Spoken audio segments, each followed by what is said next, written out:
Welcome, America, to the TC and Jake. Thank God it's Wednesday. It's Friday. Pep Talk Friday. Pep Talk Friday. You know, Friday is Pep Talk Friday. Pep Talk Friday on the TC and Jake show. It's Friday, I'm in love. A celebration of life through sports is on Sporting News Radio right now. Live with you from the Oval Office of the LifeLock Studios. And now, here he is, TC and Jake.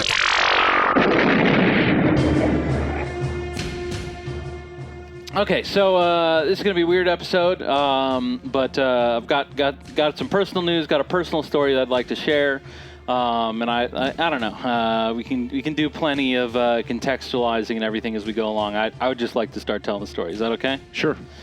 All right, and thank you so much for indulging this. Yeah. It's probably going to be a decent amount of me rambling, and I appreciate it. That's not the normal podcast, and you being accommodating about letting me do different things, means a lot. So my wife works at a educational software company. They do remote learning kinds of things. Like, that's definitely part of their portfolio. So as you might imagine, throughout the last several months, it's been fucking nuts for them. Like, whenever you're thinking about the parts of the world that are changing, there's some people who their job hasn't really shifted too much. Probably not a ton of people. I think most folks have been affected, but certainly some more than others. We can agree on that, right? Sure. And hers has been pretty crazy because, I don't know the exact numbers, but I would think that they're tripling the number of users conservatively. And all of the users, so what she does is the customer service part. If someone has a problem, doesn't understand the software, needs help with something, that's her department. And so, you think about, it's not just you're tripling the number of users. And I don't even know why I put a number to it. I don't have, it could be fucking 20 times, could be 1 million, could be 2 times. I don't fucking know. But so you're adding a ton of users and you're adding new users, all of those people don't know how the stuff works and really need some help with you walking them through it. They encounter more problems than someone who's been using it for a while. So she started at that company in 2014 as they'll just the way that they bring in new employees in general is that they'll give them a 3-month contract because they get way more stuff whenever the school year starts. So they hire people seasonally, and that's kind of like a tryout. And if you do well in that, then they'll bring you on as a 10-month employee. And then if you do well in that, you're a year-long employee. And she's worked up, I don't know, dude. Plenty of this is going to be me being gay about my wife. I'm extremely proud of her. Not really an acceptable derogatory term anymore, and I want to be very clear about that. Okay. Thank you. Thank you. You're safe. Yeah. And just trying to I'm very proud of her. She's done a kick-ass job there, and she rose from being a 3-month employee to then they hire her on full-time. Then pretty quickly she moved up to she deals with the special customers and is able to talk to the developers about the problems she's seeing, which is not something that they let the people who just showed up do. And she went through all the steps pretty quickly, and just, I don't know, she showed a real passion for the company getting its goals done. She really understood well, that what we are doing is actually helping people's lives. It's not in a big way, but in a little way. That whenever you need to call to ask a question about something like that it can be really annoying, but that if you get the answers you need quickly, it can be really satisfying. Sure. And she showed a passion that I certainly wouldn't have. I don't give a shit about things like that. She really wanted to excel, and she did. And, so she went from being, the regular person answering phones to the person taking the special calls, and then started being a supervisor for the people who were doing the calls. And then since then, got a promotion to where she's now a manager, where there's it's her and one other girl. During the pandemic, they brought in another gentleman, but it's the three of them, that are the boss of all of the people that take these calls. So she went from being the person taking the calls to running the area where they're doing the calls. Okay. And those two promotions, both of those came. It was kind of like circumstances of, she had a real weird time with like the structure above her, like her boss for a long time was just going through a lot of personal shit. And, like sometimes, like a lot of times it'd just be like, I'm taking a mental health day. Like, I'm going to be in bed the whole time. I'll see you guys tomorrow. And, eventually that was, no longer tenable. And, so she, at that point, there's a vacuum, and then Megan moves up a step, and then one of the other people above her, pretty immediately after that, like within a couple months, got a better opportunity. So he leaves, and then she goes up another step. And so, that's the kind of thing where they're looking around. There were other candidates. There were other people at her level for that. But they see her and they say, I think that Megan's the one that can handle this. So let's have her move up. And then while she's doing all this, like, I don't know, I'm proud of the degree to which she like cultivated pretty good relationships with the people that she was in charge of. Like, whenever they would say something nice, I'm sure not every time, but sometimes if she got some nice things, she'd be like, hey, look at what someone who works at. Isn't this cool? Like the way that a husband and wife will do. And, that stuff was pretty frequent. So I think that people liked her a good bit in the role that she was in. And then so, back to this year, like the pandemic hits, they've got this giant surge in call volume. And the other big factor, as everyone can anticipate, is that they're all working from home, which is something that is common enough in the company, but not in that department. I don't think that people ever, she would sometimes, like as a occasional thing, but there was no one who like that, or I think that there was one guy, but whatever. They're moving from pretty infrequent work from home to 100% of the time everyone's working from home. Right. And so that's, I would hope that people understand, like, there's trade-offs there, like it's good that the company doesn't have to, and in this case, it's not like, but they have downsized their office space. So there was cost savings from that, but then the trade-off is that I think that we all understand that people work a little less harder if they're at home. Would you say that's usually true? It's interesting. I've seen, a good bit of research on that, and I don't know. Yeah, I really don't. I think some companies are actually finding that people work less, but that they're actually more productive. So I don't know. Yeah, I can tell you it's definitely been her company's experience that people are like just the number of like, Do you think you work more or less from home? Yeah. Yeah. About the same, but not like typical hours. Yeah. Jake's wife says about the same. Yeah, I don't know. It just seems to me like a lot of people are getting more done.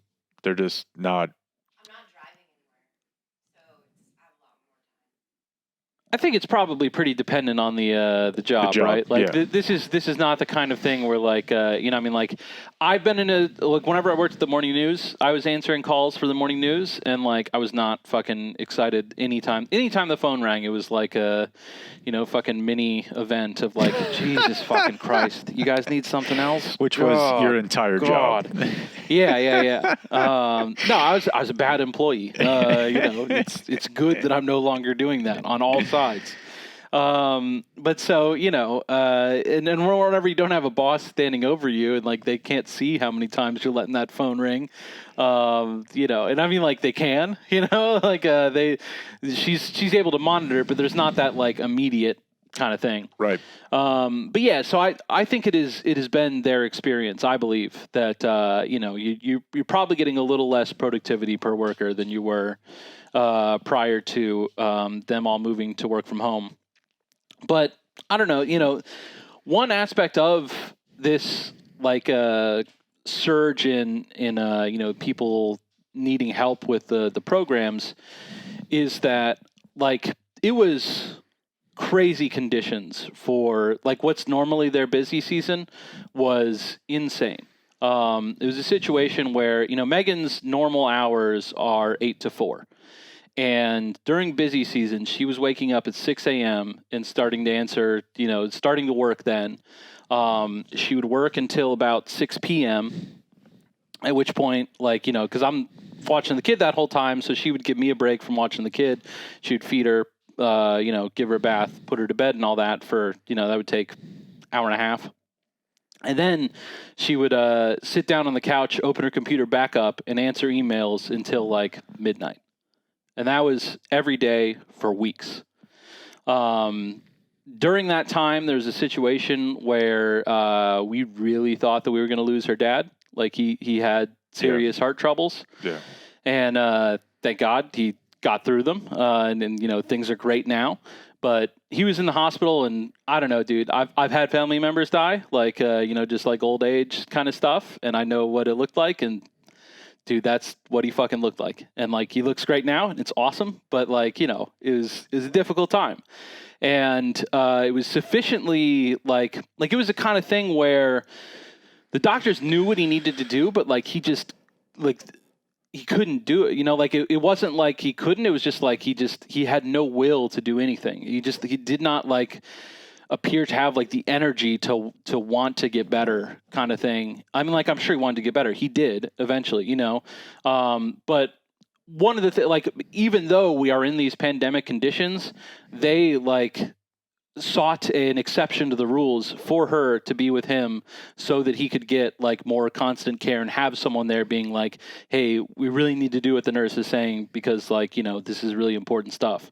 Yeah. And so, she's sitting in the hospital with him, watching him go through this tough thing. And she's answering emails and taking calls and stuff all throughout that entire time. And so that's just just the amount of sacrifices. It's stuff that I wouldn't consider because I'm a shitty employee. Yeah. But she didn't really think about it. She just did it. She just was constantly doing the next thing. And so, at the start of the pandemic, her boss at that time took another job within the company, and so she switched bosses. So this, I guess I'd have to ask her. I mean, the previous or the current boss worked elsewhere in the companies, but I don't know if Megan's ever been in the same room as her. She probably has, but not since she took over as her boss. That's the entire time has been in the remote. Pandemic. Yeah. Yeah. And just really since that switch, it's been kind of tense. I don't know. I not a great fit, and I think that increasingly what's gone along is that they were, it's not like they handled this surge in volume of work in a way that was oh, it's no big deal, it was tough for them to keep up with it because it's a tough task. And so Megan's boss, so there's Megan's boss, and then of course she has someone over her. And so that, I think that a lot of times that person, her boss's boss, is doing a lot of yelling about, why the fuck can't we, answer these emails in timely fashion? Why aren't calls getting picked up? That kind of thing. And you can kind of see the crunch that Megan's boss is in, because the crux of the thing is that they have, just the basic math is you've got a certain number of calls and emails that are coming in, and then you have, the number of people that you're employing to do this, and then there's the number of calls and emails that each person is handling. So if you have too many calls and emails coming in, you can either hire more people or get the people you have to answer more calls and emails. And that's, the tension. And so there was regular disagreement, I think. I mean, I don't know, whatever. This is my characterization of it. I might get some of this stuff wrong. I wasn't on the inside. I was just, I was sitting next to her for a lot of this stuff. It's all work from home. But this is just my understanding of everything. So I want to be clear about that. that you've got these extra calls and emails coming in, and then I think that a lot of the tension is over the number of calls and emails that you would expect each person to answer, and they had an expectation that I think was based in the fact that, like, based in their understanding of how things used to perform before people were working from home. And so now you've got them working from home, and they're like, people aren't doing the same numbers. Like, I'm expecting more. Why can't you get more out of them? And these are hourly employees that are not compensated extremely well. Right. Doing work that's, fairly menial, not like the kind of thing that, would make someone jump out of bed in the morning. Feel fulfilled. Exactly. So you can either, and so you got Megan's boss, and then the boss's boss is telling her, like, these numbers aren't good. So then Megan's boss's boss has a choice. You can go to, your superior and be like, hey, your expectations are unrealistic. We have a lot of people in this department. They're all doing about the same. Like, you can either take that as, like, this is human nature. Like, it's not like there was no one who was doing the numbers that they thought that this boss thought that they should be doing, right? Yeah. So, like, at that point, I usually say you're wrong about it. Like, you're wrong about the number of calls and emails it is reasonable to expect these people to respond to in the course of a given day. But that's one choice, is you could tell them, like, you could say we need to adjust the expectations, or you could be like, you know what? They are fucking up. They're doing a shit job. We just, they're really letting us down, and just throw them under the bus. And I think that that's what Megan's boss chose to do. And so this is, she's been getting consistently negative messages about their opinion of her, but it's like, she's had really good performance reviews the entire 6 years of the company. She's been promoted twice recently. She's got these positive reviews from, the people she's working with are like, hey, we love working with you. It's awesome having you as our manager. And so, upshot is, I'm sure everyone understands that we're angling on this. On Friday, they fired her. And,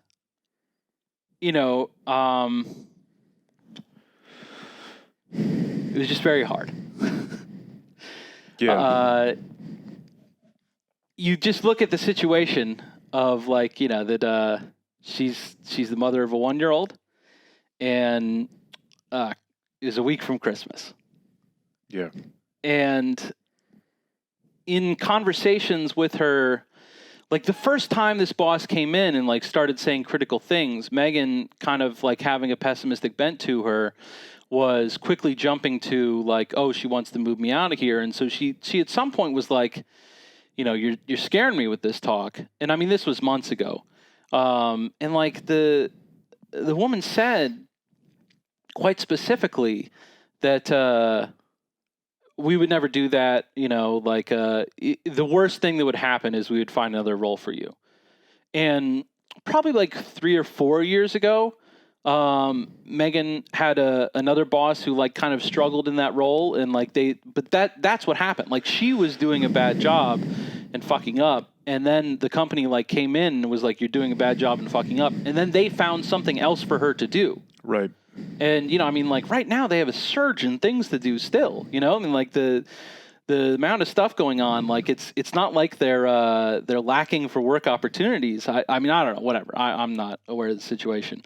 But, so you got this person that had told Megan, like, hey, we're not going to fire you. We're going to find somewhere else for you, worst case scenario. And, then they just come in and do it anyways. And, like, a couple days before that, like, she, as part of, like, the sending signals about, like, this, we think that you're not doing enough. They've, like, put her on, like, a performance plan. And, like, and this was another thing that was very frustrating to her, just about, like, the fairness of the process, right? Is they put her on this performance plan with, like, the understanding that we're going to work together to try and improve this performance. Like we've got these areas that we want improved, and we're going to find out a strategy to get there. And so she would have meetings set up regularly with her boss to do this kind of thing. And an insane number of times, Megan would be sitting in the Zoom call and would get like a text to be like, "I'm too busy. We're going to have to do this in a couple days." And they just got moved off of constantly. So I don't know that she's had like a serious like one-on-one, coaching kind of thing since this performance plan started. And like the one time she did, it was like, "Hey," or I don't even think this was in the course of a meeting. I think it was just like an email of like, "Hey, send me everything you've done to improve." Like that was the extent of, like the coaching, like not here's some ideas on how to prove, just like, tell me what you've done on your own. Yeah. And then like she sent her a long list, and that was like a week ago, and then like a week later, it's no response to the list, no like maybe I would add this or this, try this out. It's just fucking you're fired. And like I don't know if it's appropriate to get into the details, but like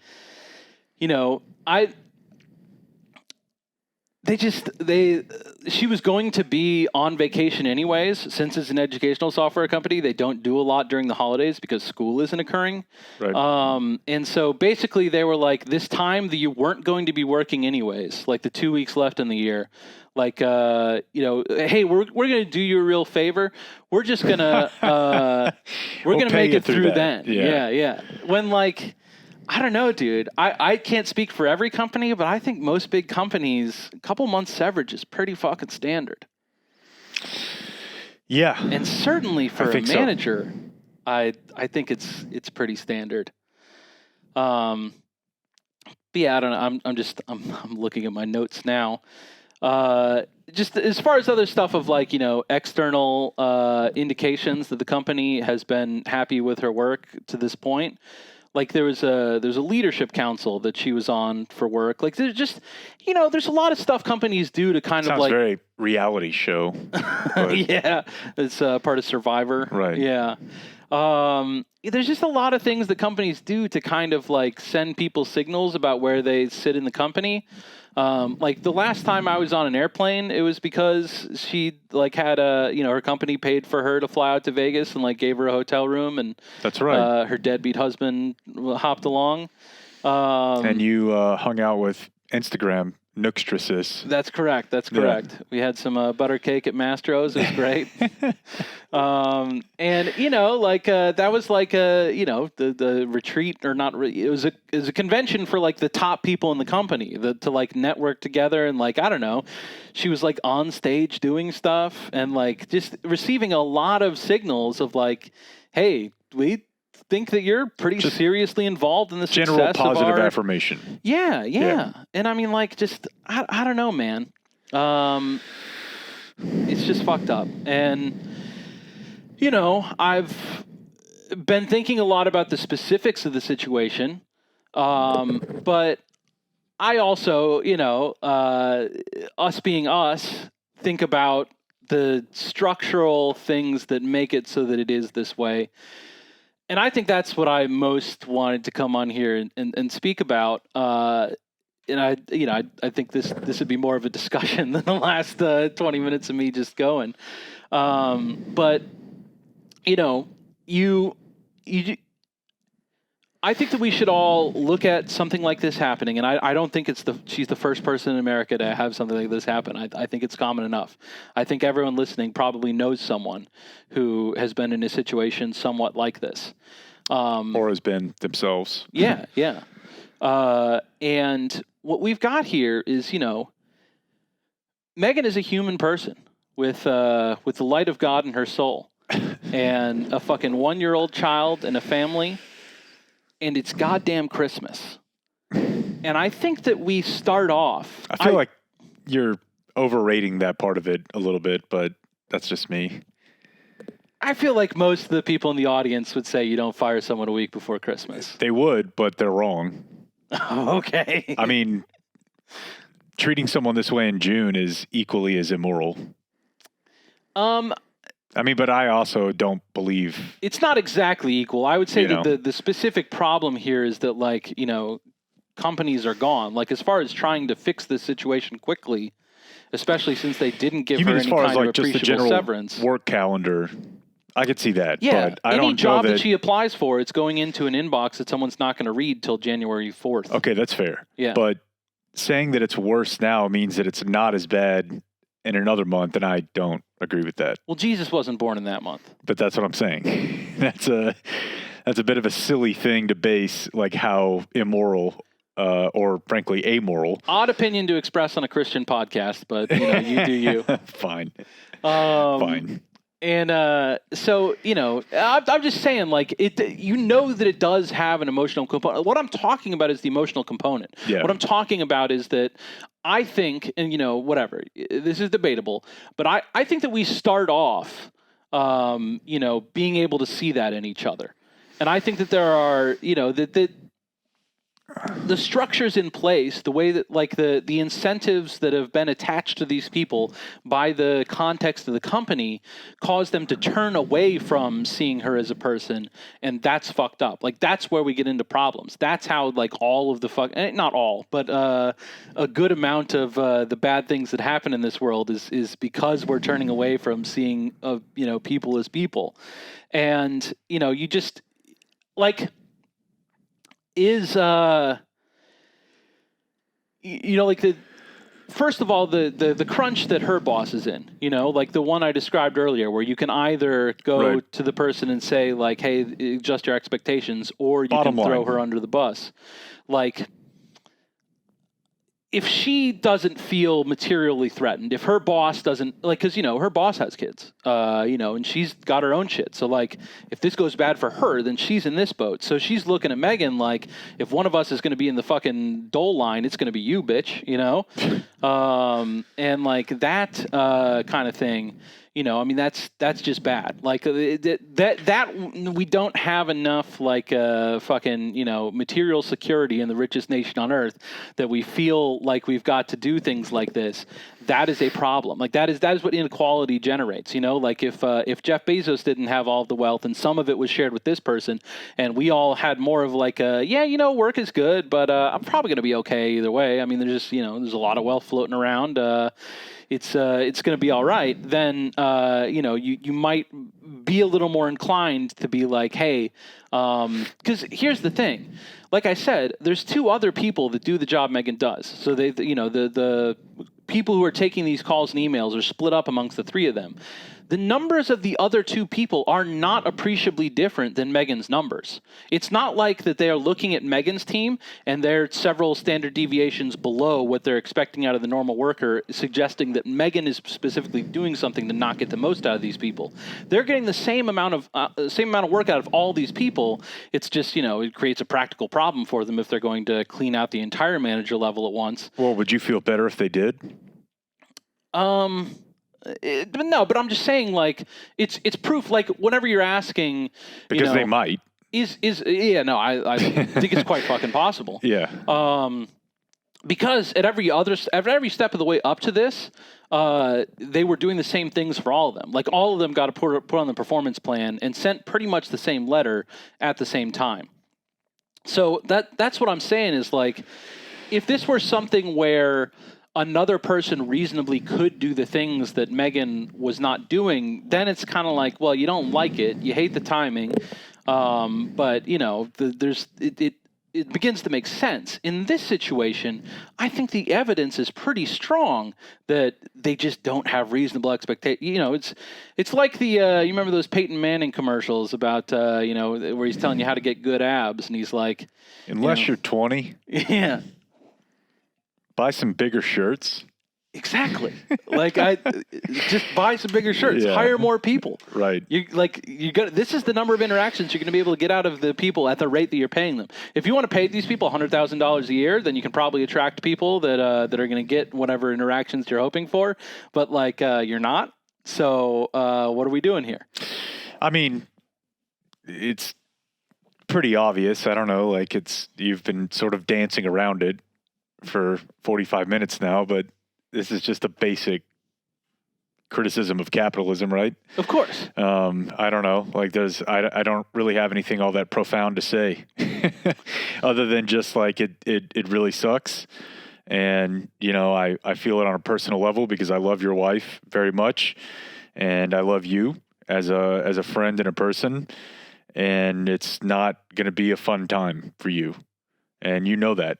Yeah. So, you know, I don't know what else really to say other than, you know, to an extent, you know, sometimes I feel a bit weird about this because, you know, my mom ran a business from the time we've talked about this ad nauseum, 17, 18 years old on.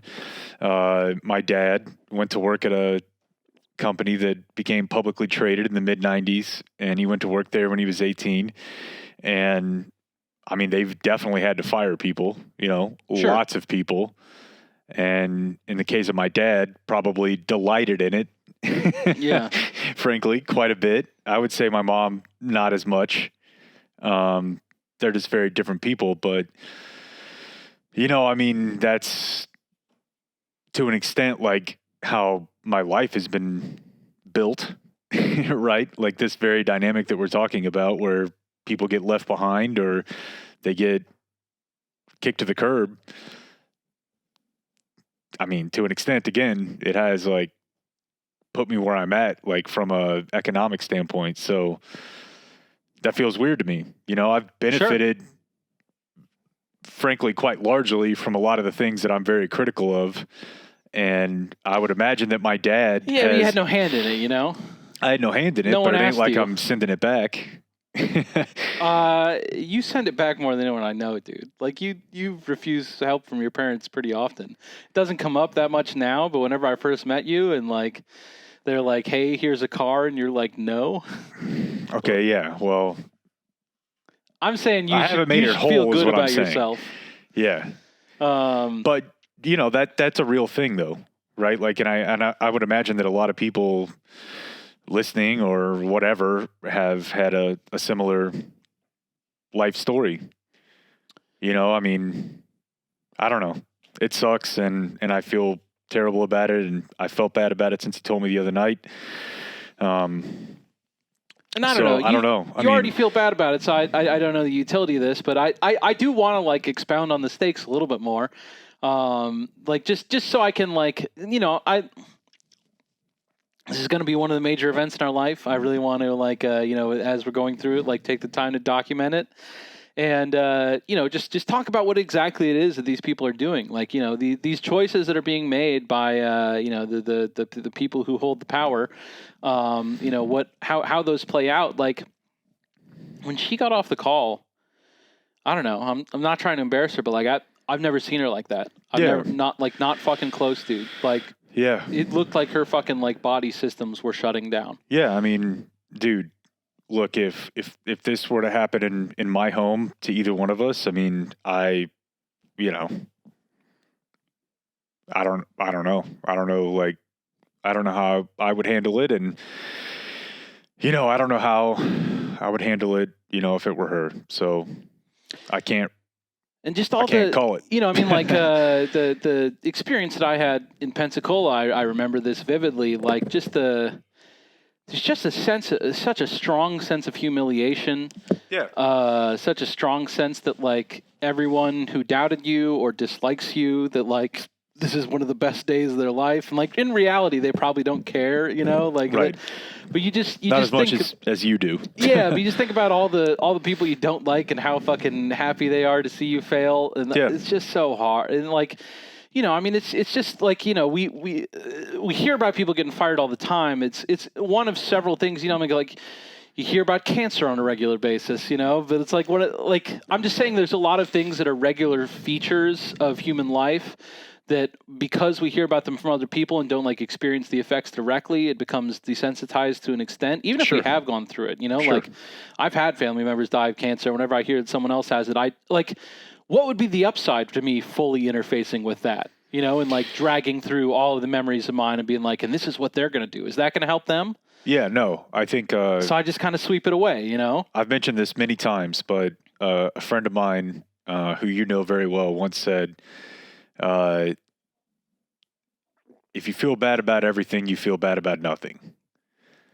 And if you're offended, I think it got into a offended conversation, but the reality is just like you do not have the emotional capacity to feel bad about every person that fill in the blank. And it would not if be they good do, if you did. then you can't really process it in any sort of a meaningful way for the ones that do mean something to you. So Yeah. I don't know. And so, I mean, so you need to hire your wife. I mean, she's infinitely more employable than you are. oh, clearly. So Yeah, no, that's definitely a part of my message here. Got a is, little pitch here. yeah, if anyone has openings for customer service manager positions, she does a great fucking job, and you'd be lucky to have her.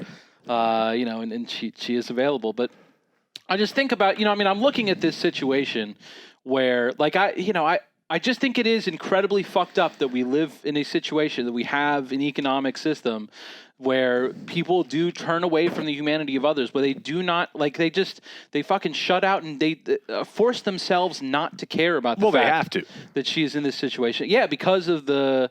I mean, there's a very good chance if that woman it is doesn't a fire choice. her, she's going to get fired herself. But I'm not like, it's a choice by them. It is a choice by them, but it's also like a choice that we are making as a society. Like, we could live in a different one. It is possible. Like, there are places where people do this differently. Like, part of what a thing that I want to talk about, like, one of the things I've been going through is like going through my mind is just like, what are the policy solutions to this? And I think that in this one, the thing that I would most like is just arbitration. Yeah. Like, and that's, there's jobs in America where you have just cause arbitration. Not that many, though. No. But I mean, like in Europe, like most of the, I don't know about most of the jobs in Europe. Certainly most of the jobs in Northern Europe. Right. If you want to fire someone, you need to go to an independent third party and explain to them why this person needs to be fired. And then the person gets the opportunity to make their case of why I shouldn't be fired. And if we got to go through that, I would feel fucking great. Yeah, and at a basic level, that's expensive, right? Like, so that entire process costs money, and it costs the company money, and so it makes them a little more inclined to, then it's like it's easier for them to then see her humanity, because the stakes, like the benefits of denying her humanity is like are lower. And so, I do think that we start from a position of wanting to do that. Who's we? Humans. It's not everyone, it's not universal, but I think, like, whenever we were talking about the Social Dilemma, did you see that documentary? I've heard about it. The analogy that they had, the thing I I've watched taken it after away, this other one about an octopus guy. the analogy I took away most from that is whenever they talked about like the tilted floor thing. Yeah. Right? Of like, if you're in a room with a tilted floor, you can stand on the tall side, but like most people aren't going to. Yeah. I think that that's like how it is with the wanting to see each other's humanity. I think that it's a tilted floor where it's tilted in the direction of, we want to see each other as people. We want to be like good and accommodating and like, a fucking member of the human race and, things like that.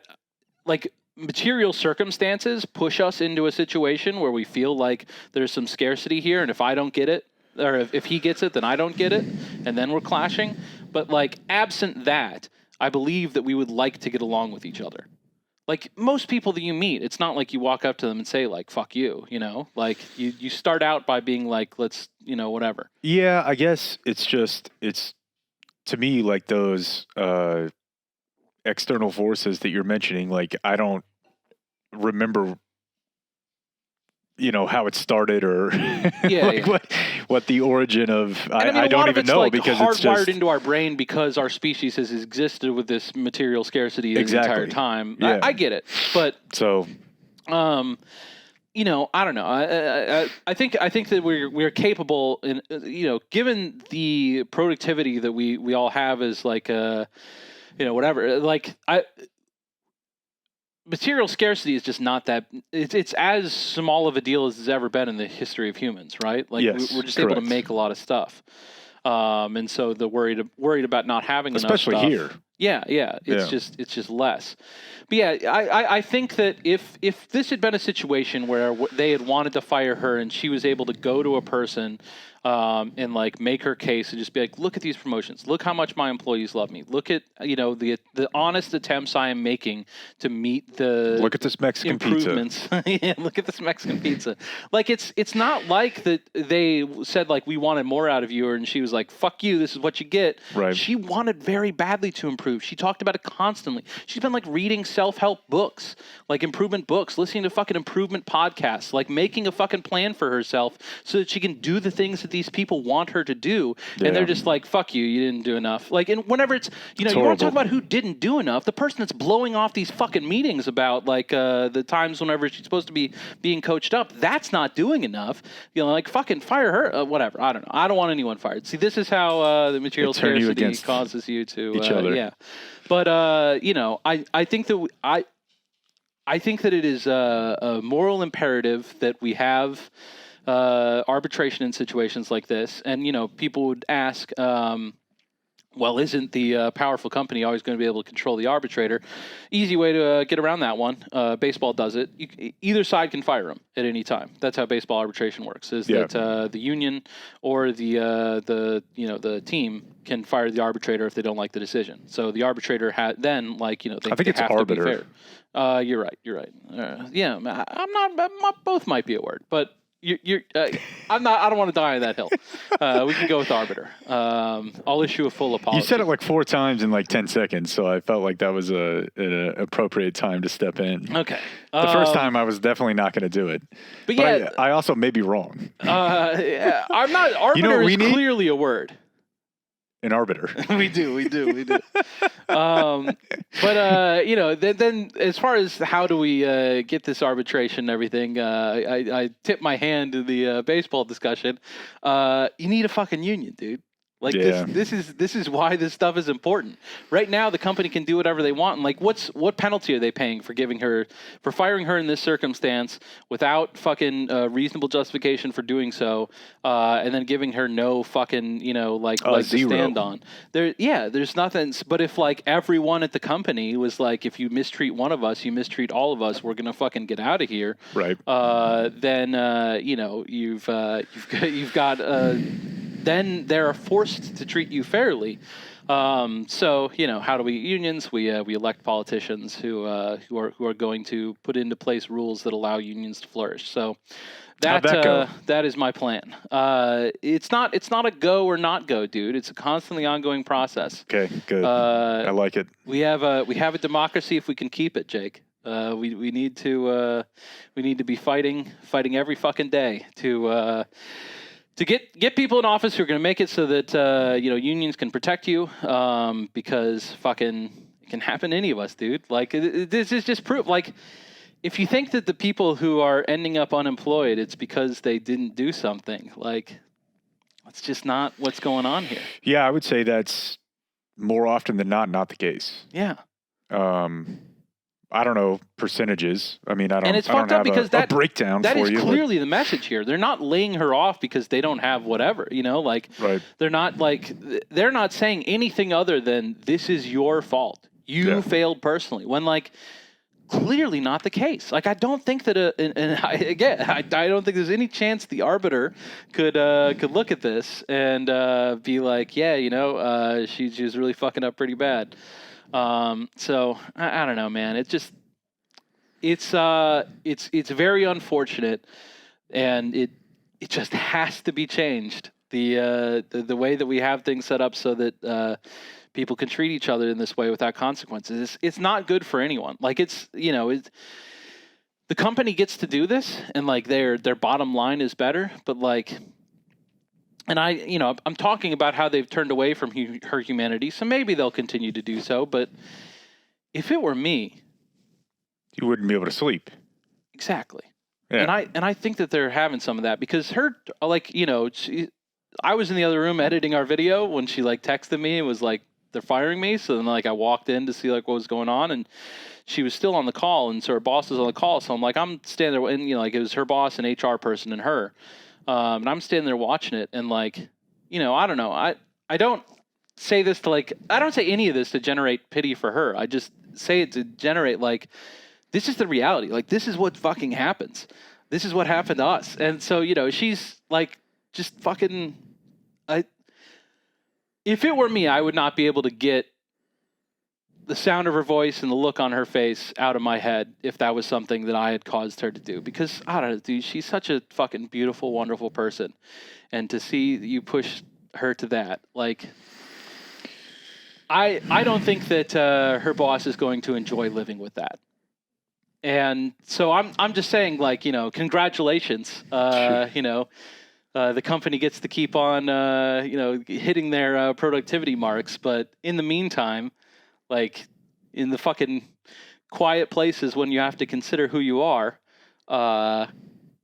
there's a cost being paid. So, it's not a good situation. We should do something different. I don't really know that there's anything I can add that's going to be.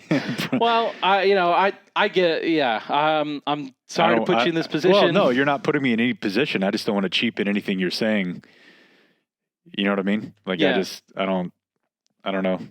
Yeah. It's horrible. And I love your wife and I love you. And I'm,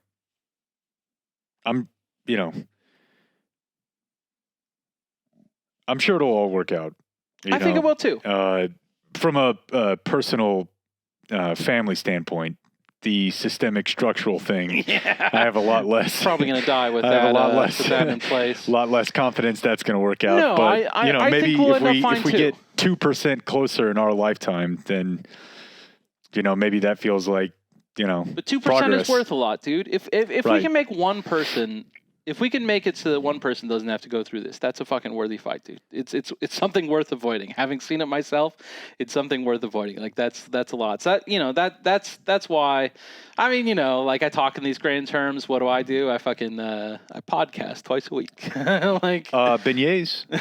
Yeah. Well, I don't know that reviewing beignets is helping the cause of justice in the workplace. But you don't know that it's not. That's true. That's true.